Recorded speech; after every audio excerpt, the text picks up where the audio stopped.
국가원로회 서신 180호 8.5호 전투 1951년 5월에 들어서면서 중공군은 4월 공세에 실패한 후 이를 만회하기 위한 대규모 공세를 준비하고 있었고 유엔군과 국군은 4월 공세 시 중공군의 공세를 정밀 분석하면서 대규모 공격에 대비하고 있었다. 중략 국군 제6사단은 북한강의 서쪽에서 춘천 북방의 화악산 남측 자락인 지암리를 목표로 하여 공격을 해 나갔다.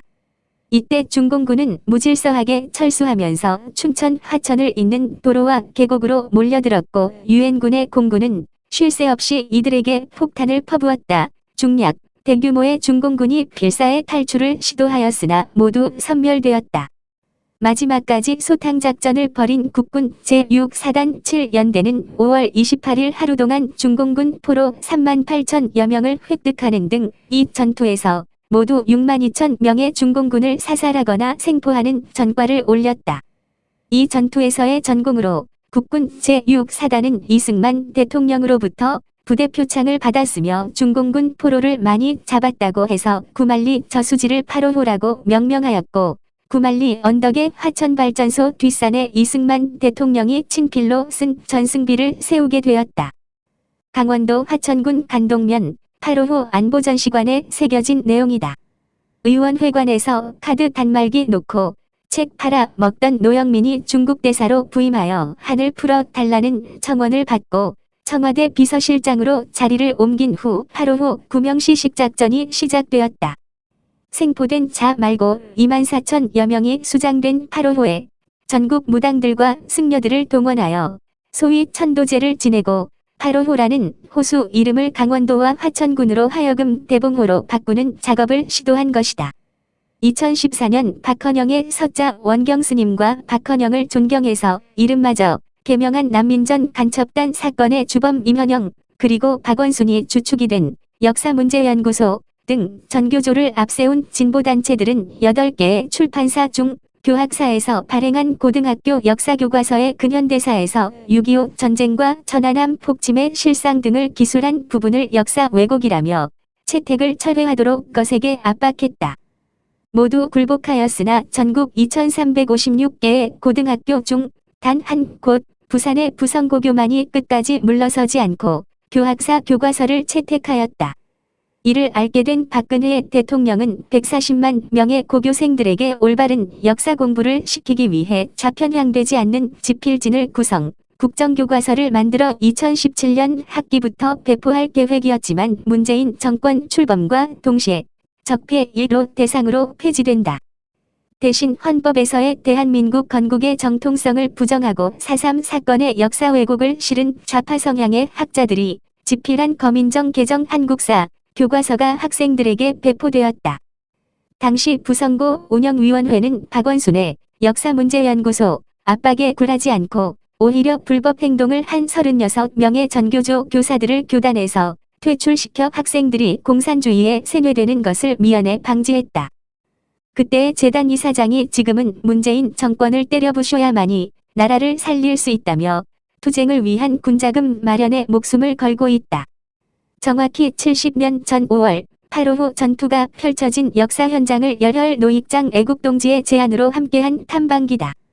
봄비가 장마비처럼 천둥번개까지 동원하여 산하를 때리던 날 산천어 축제로 유명한 화천의 8.5호는 미동도 없이 도도한 자태로 1급수 청정수의 수려한 자태를 자아내고 있었다.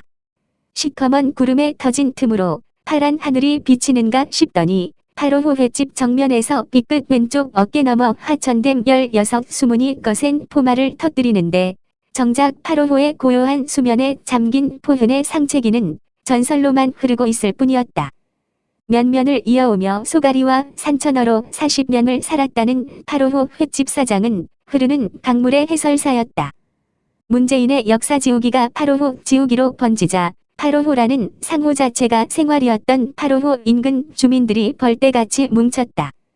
매년 겨울이면 축제에 쓰일 산천어를 양식하던 조합원들도 화천군과 강원도에 대들어 손해를 감내하며 대봉호가 웬 말이냐 8.5호를 지키자고 현수막을 내걸었다. 홍여사는 흰 구름이 뾰족하니 치솟고 있는 8.5호 정중앙 양구 쪽을 가리키며 저기 저 산 너머가 평화의 댐인데 언젠가 북한이 물줄기를 터뜨릴 때 아름드리 목재하며 돼지들 시체까지 둥둥 떠내려와 오만 천지를 물에 잠기게 했다며 댐 건설은 정말 잘한 일이었다고 전두환 대통령을 추켜 세웠다. 해설은 거기서 끝나지 않았다. 값이 만만치 않는 소가리를 주문한 길손에게 말의 양 또한 정비례했다. 화천군 간동면 배터길 100여 명도 안 되는 주민들이 강원도와 화천군을 앞세워 6.25 당시 북한을 도왔던 중국의 한을 풀어주려는 좌파 정부를 이겨냈다며 토하는 기염이 장대했던 것이다. 8.25 민중은 8.25라는 지적재산권을 보호해야만이 먹고 살 수 있다고 생각했다. 대봉호가 되어버리면 이는 지적재산권이 침해받게 되는 것이다. 손해가 발생하면 반드시 저항이 생긴다는 철칙을 그들은 증명했다.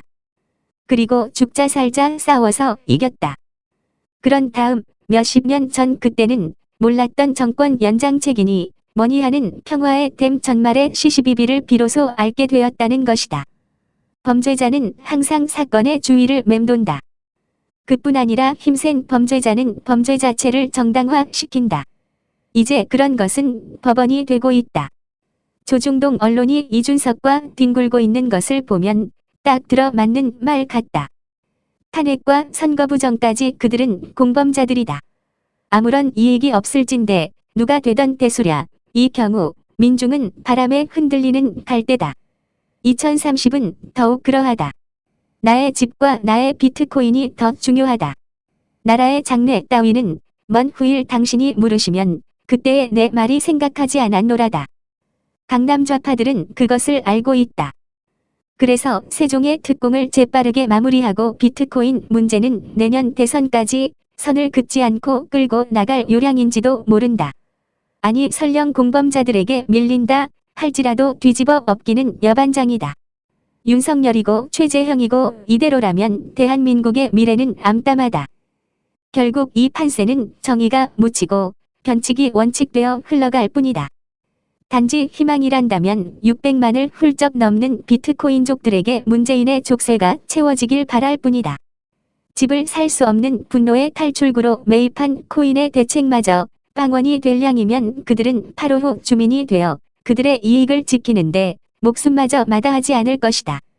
2021년 5월 8.25 전투 70주년에 대한민국은 그때야 생각날 것입니다.